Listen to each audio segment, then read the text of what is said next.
William Shakespeare বলেছিলেন, আমি সবসময় সুখে থাকি কারণ আমি কারো কাছে কোনো এক্সপেকটেশন রাখি না। আর এই সত্যটা আমি তখনই বুঝেছিলাম যখন আপন ভেবে ধরা হাতগুলো নিঃশব্দে ছুটে গিয়ে আমাকে একা হাঁটতে শিখিয়েছিল।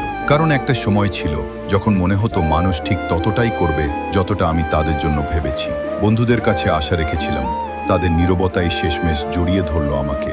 সম্পর্কের উপর স্বপ্ন সাজিয়েছিলাম, এক ঝড়েই সেগুলো উড়ে গেল ধুলো হয়ে। তখন বুঝলাম, সুখ পাওয়ার মধ্যে নয়, সুখ লুকিয়ে আছে প্রত্যাশা ছেড়ে দেওয়ার মধ্যে।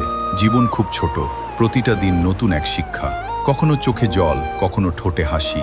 জীবন তার আলো অন্ধকারে আমাদের নতুন করে চিনতে শেখায়। তাই বলার আগে একটু শুনে নাও, খরচ করার আগে একটু গুনে নাও, ঘৃণা করার আগে ভালোবাসাকে বেছে নাও, কাউকে কষ্ট দেওয়ার আগে নিজে অনুভব করে দেখো, হাল ছাড়ার আগে শেষবার চেষ্টা করো, আর মরার আগে সত্যিকার অর্থে বেঁচে নাও। জীবনে মানুষ আসবে, কিন্তু তারা তোমার